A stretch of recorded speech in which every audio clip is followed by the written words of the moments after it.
step 4. Everybody just do your thing. Wake up, today's gonna be a good day. Wake up, today's gonna be a good day. Wake up, today's gonna be a good day. Wake up. Welcome to Tales from the Field. My name is Bradley Ball, and it is so good to have you with us. Sorry, we've got a little audio issue with the music right there. We are back in better than ever. It is so good to have you with us. Last week, we had a jam-packed action week. We had our community roundtable on Tuesday, and on Wednesday, we released SQL Server demos, SQL internals for heaps and indexes. This past Monday, we released Azure Cost Management featuring Neeraj and Andreas. You want to make sure that you check those out. We got Tales from the Field. We've got community roundtables. We've got saving you money with Azure. What more could you want? You don't want to miss a thing. So make sure you head over to our YouTube channel. If this is your first time finding us, give us a like and give us a subscribe. Speaking of, if you would like to interact with this show, it is so incredibly easy. We are streaming on Twitter under Tales from the Field, Josh Ludeman, SQL Balls, Neeraj Jhaveri. We are streaming over on LinkedIn under SQL Balls, and we are streaming, of course, on our YouTube hub for Tales from the Field. If you would like to interact with the show, just make a comment on any of those streams, and one of my amazing co-hosts will find your comment, and they will add it to the show, and you will be a part of the show. Speaking of those amazing co-hosts, let me introduce them. I am joined by Andreas Padilla, Josh Ludeman, and sweeter than Nelson Velasquez is hitting a grand slam out of Wrigley Field. It's your friend and mine, Neeraj Jhaveri. I don't know if you saw that, but 6 days ago, literally somebody tweeted out they were far from Wrigley, and it was a beautiful Chicago night. You could kind of hear like crickets and all that, and then off in the distance you heard, and then like this roar of a crowd and people going nuts. They were down 7-0 at one point, and when he came up and he hit that grand slam, they took a 2-run lead, and it was a beautiful battle all night long. But eventually the Cumbies came out on top, which is the way I like it. Andreas, you had a crazy busy week, a busier weekend. We dropped SQL Server indexing demos last Wednesday. You and Neeraj dropped Azure Cost Management on Monday. How was your weekend? Great to have that cost management, out the door and up there so you guys can see how to save a buck. But I spent the weekend catering to my 3-year-old daughter who turned 3 and taking her pony rides, go-karting, to boomers, you name it. That was the present that Daddy gave her. A full weekend and Friday of doing whatever she wanted. Nice. Wow. Happy birthday. What Princess wants, Princess gets. That's absolutely. What, yeah. So was her actual birthday on Friday or Saturday, or it was Friday? Was it earlier it was Friday. Yeah. So I got to tell you, on the other end of the spectrum, my mother-in-law turned 77, and we had her birthday on Sunday. So the family came over to the house. Everybody sang "Abuela Julie, happy birthday," and we had my little baby niece there, 6 months old. Oh, she stole the show.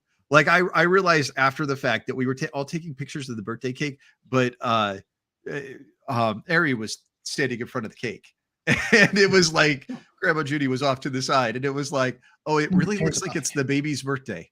Nobody cares about it. Yeah. No, but it was a great weekend. So speaking of catering to family, I went to Taylor Swift on Friday. I took my wife and son. I did. And I would say they took me because they hatched a plan long ago to get tickets, and they bought 3. And my immediate thought was, oh, they're taking my sister Julie, or they're going to take Serenity with them. No. I was going with them, and I booked this really great hotel, the Edition down in Tampa. They've got this Michelin rated chef, this amazing rum bar on the 2nd floor. They've got a spa there where you could get massages. I was like, no. You see, you're going to the show. I'm going to the hotel where I will eat great food. I will get a massage. I will then go have drinks. I will take a nap. I will wake up from the nap. I will go have more drinks. And then you will tell me about the Taylor Swift concert. That was not what they had in mind whatsoever. Oh, no. You thought that's what was going to happen, but no, sir. You are overridden. That's okay. I was dancing and singing Shake It Off with the best of them. So well, not with the best of them. The best was on stage. I was carefully tucked out of sight. So He's getting in trouble. Remember, Bradley's the problem. Really? oh, I am the problem. I am the problem. It's I readily admit that. I walk into the room and I'm like, so how are we going to solve this situation? Dan has a very good question for you. Well, I shook it off. Off. Yeah. As a matter of fact, the first time I ever shook it off, well, not the first time, but the first time publicly I did it, I wasn't alone. I dragged Josh Ludeman up on the dance floor and I made him dance with me. Pragmatic Works Christmas party. Oh, you had a few drinks in you, my friend. I thought you were referring to Live 360, but no, that was a different. That was a different. Was a different. No, the Christmas party. Yeah, you're going back about 7 years, but yeah, yes. I am. Definitely dating ourselves, but yes. it was a great time. Now yes, I'll be honest. Yes. Well, my favorite song that they played was Love Story. And trust me, I was belting that out right there with all the other 13-year-old girls around me. It was Andreas can't take it. He's had too much of me already. I respect that decision, and he's decided he's done. So we should probably get over to the reason that people are actually here, which is of course he's so done with me. He's like, forget it. I'm out. Like whoa. Brad said he's gonna shake it off. I'm out. He's not shaking it. I know. He's like Josh and Neeraj. He's your problem now. Maybe instead of roundtable, we can have Brad shaking off again. I don't know that the internet and the world is quite ready for that. Why don't we move over to the first man on the list? My good friend Neeraj Jhaveri. Neeraj, you have the power of AI for medical imaging, 5 key applications and use cases.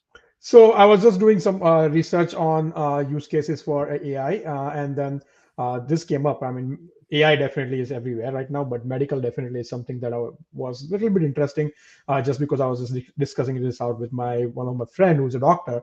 He's like, oh yeah, there are tons of use cases that you can look at it.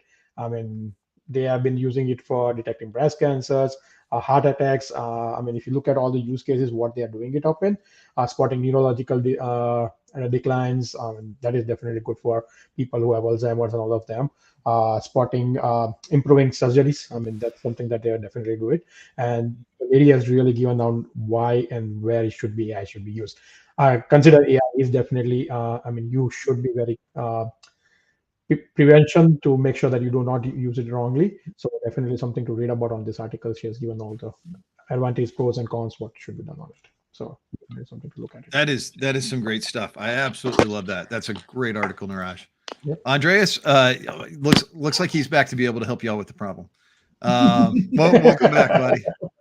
We figured the second that Dan was like, Brad, dance and say shake it off. Andreas just like, I'm out of here. I'm done with this. I can't get the picture out of my head. Thank you, Dan, for that. You're welcome. You're welcome. And hey, I got to tell you, it's funny. So in Orlando, we have the UCF, University of Central Florida, second largest school in the United States of America, massive student population, and their big stadium is called the Bounce House. Now, stadiums aren't supposed to bounce. It's made of concrete. But people bounce on it so much that literally the upper decks vibrate and bounce as people are bouncing. And so it's reinforced. A lot of it's reinforced aluminum too. So that's part of the reason and the joke behind why it bounces is it's flexible. So we were in Raymond James Stadium over in Tampa, and that thing is concrete. It is massive. It is a giant NFL stadium where the Tampa Bucks play. I am not kidding you. There were several songs, like I'd say over 2/3, where people who were in those upper decks were so excited they were jumping up and down. It bounced, and that was worrisome because all I could go is, well, this is going to be the headline. It's not going to be Bradley Ball dead. It's going to be man crushed at Taylor Swift concert. It's the whole stadium just fell. I was like, well, man crushed by a platoon of preteen and teenage girls. Man boy crushed. Man boy. Very good. I gotta tell you, this headline is just getting worse. Let's go back over to the round table. I'm up next, and I have Valentina Alto. Valentina did this amazing post. I absolutely love it, and it's a wonderful tutorial. Anybody who is a database administrator who's thinking of, or someone in the BI space who's going, how am I going to get OpenAI, and how do I utilize OpenAI to be able to work with some of my data sets? This answers that question, and it's a wonderful tutorial. What Valentina does is she breaks down the different models that we have, which one we're going to use. We're using the DaVinci 3 model. She gives you some prerequisites, and what she does is she uses Python and the Python connectors to an Azure SQL database to be able to read the AdventureWorks Lite database, and then she uses Python and the LangChains package to be able to ask questions specifically of the OpenAI agent. So she can say things like, give me a count for this table. And it's a data frame that we're passing along, granted, in Python. But then she can say things like, tell me what countries are in here. Tell me what the unique cities are that you found. Help me understand some other observations. It just scratches the surface, but it's enough to really be able to ignite your imagination. As a matter of fact, I'm very excited about some of the things that we could do with this. We had some conversations in the pre-show. This is definitely going to be a video that we make very soon. And we're also talking with our good friend Marco about returning and doing some other videos. I know, Andreas, you're talking with him. Neeraj, you are as well. And this was a conversation that spurred me talking with him a little bit more. So a lot of fun and really good stuff using OpenAI is going to be coming down the pipeline. But that was just a great blog. I absolutely love finding that one. So great job on that one. Next up, I have Andreas.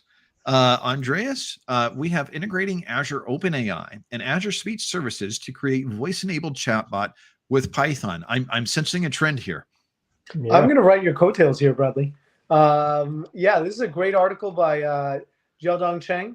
Thank you for putting this together. Not only does he go through the differences between OpenAI, if you go to openai.com, and Azure OpenAI. So he tells us a little story about the differences of why you would use Azure OpenAI versus OpenAI. That's, you can go to the website. He'll talk to you a little bit about the models and the different models that are hosted in both. Basically, the big, takeaway from using Azure OpenAI, it integrates with the access control, the security, all the other services really nicely. Hence, if you wanted to add in OpenAI and ChatGPT so you can talk to it, you can say, hey, guess what? Tell me who's SQL balls. And instead of actually having to write out the prompt, now I can say, who is SQL balls? And I can get the speech cognitive services. You're going to have to set up a speech to text cognitive services. And then you can actually change the voice. So you can change it to Molly. I forgot all the other voices, but if I could get Josh's voice and Neeraj's voice inside of there to talk back to me, that would be gold. If you want my voice to talk back to you, just ask a question. I'll be fine to help you. Yeah, I was going to say, I think Josh's root programming is talking back. Yes. He uses the Python model SAS. Oh yes. Oh yes. It's not software as a service. With this one. Speaking of Josh Ludeman, Josh, I have you up next, and I absolutely love this post. Why don't you take it away from our good friend Hugo Cornelis? Yeah, so Hugo has been, we'll say, fighting the good fight since during COVID with his own leukemia struggles, getting to a point of diagnosis and now getting through the treatments, which in a lot of ways have been almost as traumatic to his body as the disease itself. But this was a post he put out earlier this month, just letting folks know that he's on a good track. He's finally out of the hospital. He's got a long road, obviously, as you're seeing there in the headers, through checkups and everything else, but he's on the right path to getting more involved back into the data world and SQL Server world, and hopefully being able to get to a point where we can all see him again at events down the road. For me, I'm just happy to see he's back. He's been a friend at Live 360, Brad, that we've seen a couple of times out there, and can't wait to see him back again. And even in tribute to that, I don't have a Team Hugo shirt, but I've got this lovely one that I got from Knocking Point Wines, and from 4 years ago when they were giving out these shirts to members and things like that. So just wanted to wave the flag, go Hugo, Team Hugo all the way, and happy to see you on the road to recovery, my friend. Absolutely. A lot of love to you, Hugo. Glad you're doing better, buddy. Yep. Hope you get better. Absolutely. All right. So up next, I have Neeraj. Neeraj, you've got a really nice one. And again, very timely. There's a lot of AI stuff going on in the world. And I think that's part of the reason you're seeing so many of the blog entries that we have focused on this, especially up front, because every single week we're getting questions. And you've got to keep in mind, some of this AI is so new. We are literally building the plane as we are flying it. That's an analogy that all of us on the Fast Track team are very familiar with. But it is very true for the rest of the world that's looking at how they utilize this technology. So there's a lot that we are building for the first time and figuring out. So it's a very exciting time of learning and growth from a knowledge perspective. Yep. So a nice article by Christina. She goes, there's also a video, what is AI? People are confused. If you ask everybody, nobody has a real answer what really is AI, and that's where it goes in there. And she gives a video in there. Then she goes over what AI can do, what exactly is AI, how does it really work, what AI can get things wrong, right? There are things that are going wrong. People have created in the wrong way, and then also why is it sounding like one of the things I like the interesting was why chat GPTs is sounds like humans, right? And what exactly has happened, right? There's a whole revolution that happened in this open AI and all the stuff that came into the picture. A nicely described article along with the video, like something to watch on it. Well, I love that everybody is pointing this out because it's a key thing that we really have to. But the fact is, responsible AI, part of it is making sure that we check the sources, that we have logging information in there so we can make sure we understand why models make a decision when they make things. And if people are using a model, say to determine mortgage home loan status, or if you're doing it to cover a background check, should someone pass or fail, there needs to be an audit log of why did the model make the decisions that they did, so that way a human being can go in and go, is this really the case? Yeah. And in one of the, when machine learning and a lot of that first started getting popular, gosh, about 6-7 years ago, Brad, I remember sitting in a session delivered by our friend Buck Woody. And one of the things he said at the beginning of the session to try and open people's eyes to this is AI can writing that code, that Python and things like that, and using models, you don't necessarily know when you're getting it wrong, right?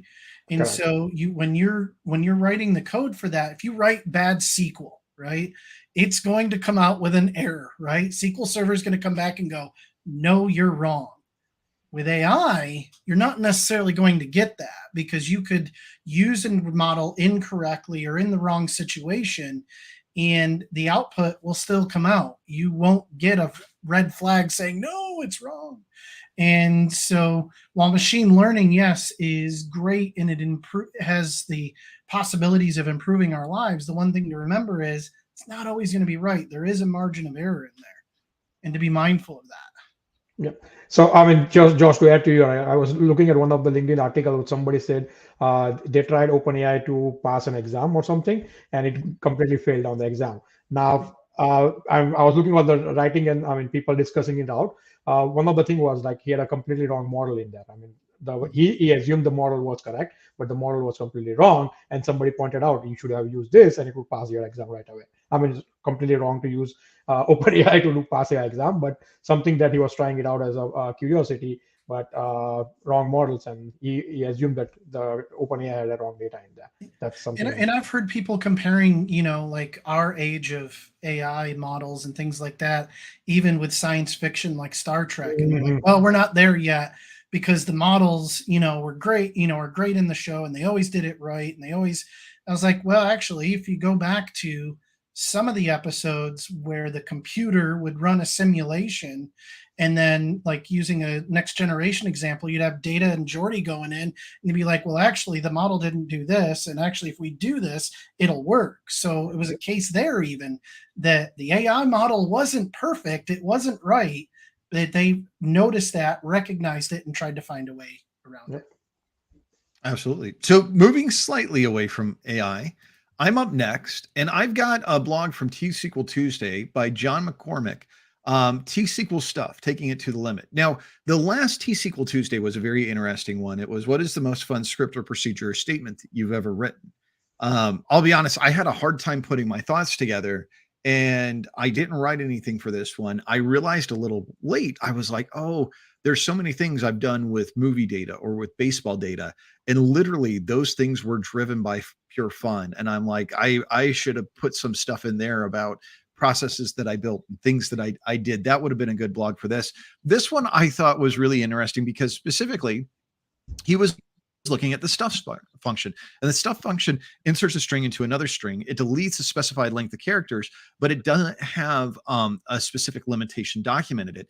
And so what he was doing is he literally wrote this code to do a loop in order to see if he could find a way to break the stuff function to be able to determine what the character limit would actually be. He didn't end up being able to find it, but I thought, what a fun, neat thing going, how do I break this? And it was a nice little script. Anyway, I just wanted to say kudos to John, because this was definitely within the scope of what the T-SQL Tuesday was. Very inventive, very cool stuff. Really enjoyed that. Definitely. Up next, I have Andreas. And Andreas, I want to make sure I've got this right. This is using MLflow recipes to reactor messy notebooks. Oh, great article or great link from GHU. And you guys, am I coming across all right? My microphone seems a little off. Perfect. Thanks for the nod. No, you're good, buddy. You're good. Good. So here's a little backstory. I've been working with a company in LATAM, and they're doing a bunch of ML stuff in Databricks. And what I've noticed is that, this is the normal, they've fallen into the normal pit hole of putting all their code into like one notebook. And that's what usually happens, is that people come in, they do all their training, they're splitting the data, they're going and getting the data, they're splitting the data, they're training the model, they're doing unit tests all in one notebook. And then it gets to be a huge mess, disorganized. There's no standardization. So what MLflow came up with was a set of standardized templates called MLflow recipes. And they've served you really well, especially if you're doing regression and binary classification. So if you're trying to solve those types of problems, they already give you these templates where you can come in and they modularize. You'll download the template from GitHub, you'll put it into your environment, and now you have all the building blocks nicely organized in a repository. So okay, this is where I'm going to go and get the data. There's a code spot for that. This is where I'm going to split the data. There's a code spot for that. This is where I'm going to set up my Databricks cluster. Everything's super nicely organized, so it becomes easy for anybody who comes into the mix to inherit all the code. It standardizes the development practices. It's easily switch code and point from dev to staging to prod. They make that super easy. The other great thing is the backbone of this is MLflow. So there are situations where you may not want to run the whole pipeline, bring in the data, split the data, train the model again. You can actually go back in time and say, just run these last two steps. Instead of having to run the whole pipeline, run these couple of steps. That video right there gives you a 4-minute quick overview of what Databricks MLflow recipes are. The meat and potatoes is in the link right in there that talks to you about the advantages of MLflow recipes and what it means and how to refactor messy notebooks and not live in clutter hell. So best practice is to use for Databricks, leverage MLflow recipes, get that nice template, put all your code in the necessary building blocks, makes it easier for everybody to code, retrain, reuse. Man, it's a win. Makes sense. Very nice. Makes sense. Very Very nice. nice. Very good stuff. I like that. I love that it's a twofer, right? Because you not only have a video there, you also have a blog. So definitely check those two out. And again, those will be in the links. We will put those in the description and also in the underneath the chat conversation that we have underneath the channel once the video is finished today. Everybody loves a BOGO. Yeah, everybody does. Josh, I've got you up next. And you have a Master Databricks and Apache Spark step-by-step video series. Yeah, so this is actually a video series from Brian Cafferkey. Brian actually used to work at Microsoft, and he's now a consultant doing a lot of training and still a lot of work in data as a whole, not just, in this case, Spark or Databricks. I really wanted to highlight this series because, we talk about Databricks and Spark and some of the advantages this brings in. Andres was just talking about, utilizing ML Flow with Spark. This actually walks you through, the type of series that I love, which is a zero to hero series, really on Spark and mastering Spark and Databricks. Including, you can see there utilizing PySpark, Pandas on Spark, using Scala. He talks a little bit about Spark SQL, but goes into the whole thing from, the saying soup to nuts. I mean, really covers it in depth. He's also got other great video series, in the area of just Python or PowerShell. So he's a great resource, definitely a channel I have notifications and I've subscribed to, so definitely recommend it for others as well. Very nice. Nice. Good stuff. Let's see, Neeraj, I have you up next. I got to tell you, I just love the title of this one. Can data and analytics help save the world? I'm just going to say yes.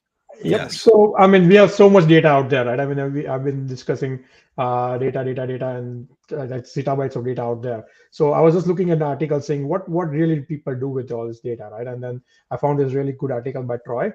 He explains it out in 2015 when the world leaders got together. They came up with like 17 sustainable development goals throughout the world to help them out. Some of them are really good goals, and how each of these goals can be achieved through this data. Whatever data we have, they go into quality education, right? Which is needed by most of the thing. Gender equality is one of the things. Then he goes over some of the other stuffs on the page 2 is, if you want to go to the page 2 or not, but it goes over all different things, right? Clean water is one of the things that the world is looking for. All 17 goals are not achievable, but with all this data that we have, there is ways with analytics we can come up and help to drive at least some of these goals, which will help make the world a better place. So something very interesting to read about it, and that's why I brought this article, Rice written article. I love it. A long time ago when I was at Pragmatic, one of the things I did was I told my team, I read Simon Sinek's book and I had watched his TED Talk, Start With Why. And I said, we've got to have a why. And my thought was, I thought about it long and hard. What is my why for why we do what we do? And what I came up with, and I still use it to this day, is we're going to change the world through data. Every customer, everybody we interact with, we have the capacity because we are literally building virtual skyscrapers that people are using as their infrastructure and as their business, and everything that we do to interact with it. I love this. How can data save the world? How can we use that data to be able to promote these different sustainability impacts? Really great stuff. Dan said, I saw a great post about food waste and how it impacts the planet, and how we can use that data to reduce food waste and help the planet. Very nice. But a lot of great stuff out there. And that's a very interesting use case for us to be able to have. I thought our mission for Team Ball was to be the best. And I think we succeeded at that. Oh, well, without a doubt, we did that, but it was also to change the world through data. You got to have a why, not just what we accomplished. We were the best. There was no doubt. No, yeah. So next up, I'm up next, and I love this. I found the SQL Undercover blog via SQL Server Central, where my blog is federated and many other blogs are federated. And SQL Server Central, such an OG place. I used them last week. Going to give them another shout out this week. I love this because it was using SQL alerts to spot suspicious activity in SQL. And what we did was, when you actually go through here, David Fowler wrote this article, and he talks about different opportunities and different connection errors and what they look like, and that putting alerts on this. And he talks about how these alerts being in place on his SQL servers actually allowed him to be able to find a brute force attack that was occurring against one. And the second there was a pen test that was occurring internally that they thought was a hack, but he was alerted to it because of this. So he gives these different scenarios, and then he literally gives you the jobs to be able to create these alerts. Now, there's some parameters you need to fill out, so that way that if you have DBmail set up, that they're sending that out to a list. But you could do this on Azure SQL Managed Instance. You could do this on an on-prem instance. You could do this in an Azure virtual machine. This was absolutely fantastic. I love being able to use this. This is great, real world, very effective stuff. But also from a security standpoint, great stuff to be able to look at how we can use those errors in the data and people perhaps reverse engineering their connection to the system to be able to make sure that we ward off attacks. So David, really, really great stuff. Nice. See, up next, I have Andreas. Andreas, you have the next generation of computer vision capabilities with Project Florence. Oh, this is the next great thing in Vision AI, what they're coming out with Project Florence.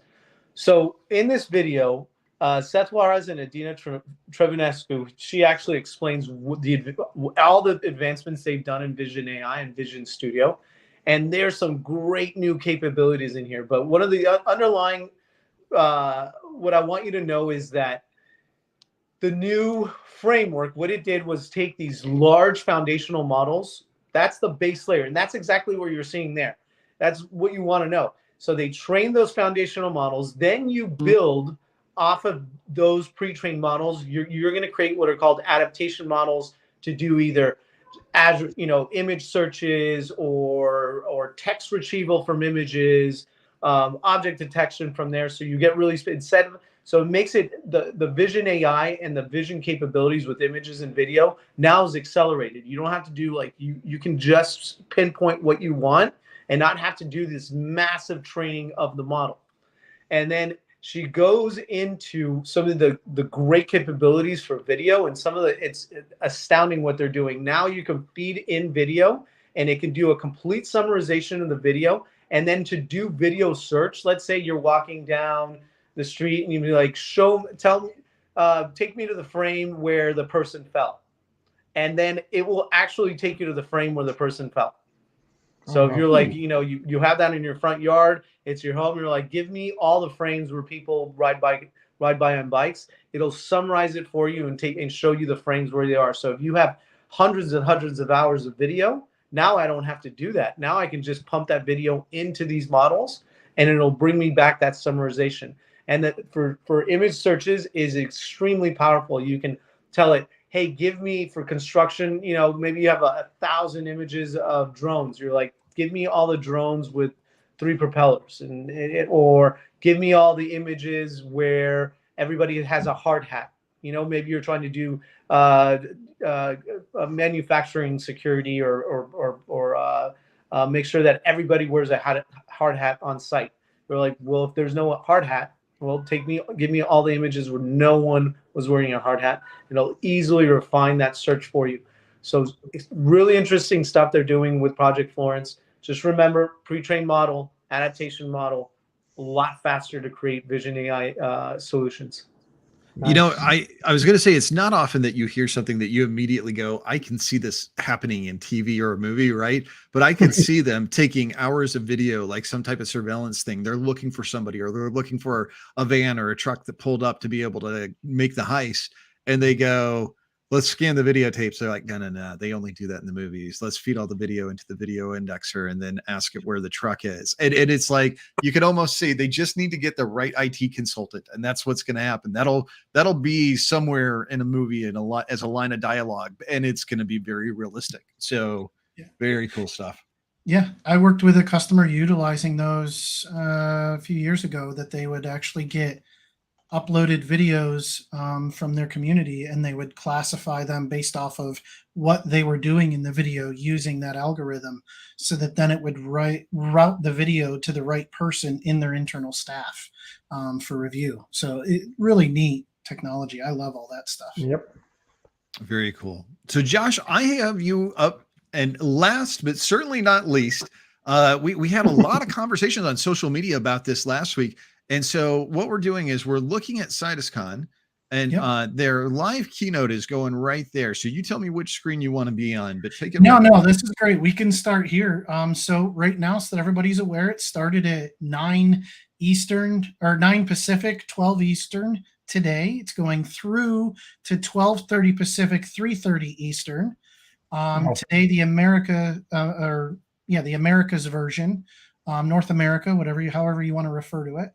And then tomorrow is the EMEA, and that time is 9 to 12:30 CEST for folks who want to do that and participate with the live version then. And also there's on-demand sessions as well. But the schedule, Brad, if you want to switch to that tab, the schedule is live. On the CitusCon website. Brad, if you want, there you go. And then scroll down a little bit. As you can see, they're all playing right now in that live shot that we showed. So that was, they're going to be getting into deploying Postgres on Azure with Bicep here shortly. And just a lot of great sessions going on there, digging into not just Postgres Citus, but also Postgres itself. Nice. Really, really great stuff. And great job to the PG, to all the presenters over there. Good luck. Also to all of our friends over in the MVP program who are up in Seattle right now. The MVP Summit for Microsoft is occurring right now. We have some of the folks that participate in the community the absolute most. We want to thank all of you, and just remember, because you are not at the MVP Summit, if you are at home, if you are not yet an MVP, that does not mean that what you're doing is not critically important. I spent many years participating in the community without being an MVP. And I know many people who were great and who contributed awesome and wonderful content and tons of user presentations, user groups, SQL Saturdays, conferences, who never made it in. But to those folks that are out in Redmond, we hope you have a great week visiting with the product group, and you enjoy yourself. With that, I think we're on to the wrap up. One last thing on that note that I just thought of a nice thing to say as well. As far as, I think I can speak on behalf of the four of us, if you are participating in the community, you are our MVP. Yep. Because that's, yes, you are. No, because that's not everybody, to Brad's point, gets recognized, but participation and getting involved with it, that's the most important thing. True. Absolutely. And our thanks to all of you and everything that you're doing out there. So I guess as we begin to talk about this, because it is the wrap up, it is time to start planning your trip, because in November, the week before Thanksgiving, where do you need to be, Josh? Oh, you need to be at Live 360 on the luscious, beautiful grounds of the Lowe's Royal Pacific Resort in exciting and energizing Universal Studios. And look, there, you get a discounted rate if you sign up. We have all submitted. We don't know that we're going. We don't get paid extra for this. As soon as we can get a discount code, though, I have asked one of the organizers for one. We will flash that up on screen. Remember, the week before Thanksgiving, there's nowhere else you want to be other than beautiful Orlando, Florida, and Universal Studios. Being able to learn from people from the Microsoft product group, Microsoft MVPs, You're going to have some of the top data consultants out there. And remember, this is not just a conference. This is 4 conferences in one. We're not just covering data. We're covering data. We're covering AI. We're covering Office M365. We are covering Teams. We are covering containers and cloud. And also there's Tech Mentor. Tech Mentor as well, offering professional development sessions. So many wonderful things for you to do at Live 360. We hope to be there, and as soon as we know more about that, we will share that and let you know. This week, and they can meet George, the marketing guy of Orlando Studios. I've been trying, man. I haven't been getting the call, but I'm trying. That's all right. One day we're gonna see that face and that hat on a billboard above Universal Studios, and not just in a wanted poster. Walking into Live 360 and this on the side of the banner is just me going, beautiful. Exactly. I mean, I have seen pictures of him at the post office. Those are government issued though. But besides that, we have wonderful content that dropped on Monday. We have the Azure Cost Management that Andreas and Neeraj have dropped. If you haven't seen that, go check it out. I've got a video that will be dropping tomorrow. Next week on Tuesday, we have our roundtable. And remember, we are less than 4 weeks away from SQL Saturday Jacksonville. Pre-con is there. Fundamental DBA 101, a full day of training with myself, Dan Taylor, Neeraj Jhaveri. I mean, Neeraj is worth the price of admission himself. But there's also some other great pre-cons going on. Bob Ward is doing a SQL Server 2022 pre-con. Our good friend Ginger Grant is going to be doing a Power BI and Azure Synapse Analytics pre-con. You definitely want to go and check those out. I think that's everything. Anything I'm forgetting, guys? I can't think of anything. Nope. All right. Well, thank you all so much. Be good to one another and have a great week. Take care, everybody. Everybody just do your thing. Wake up, today's gonna be a good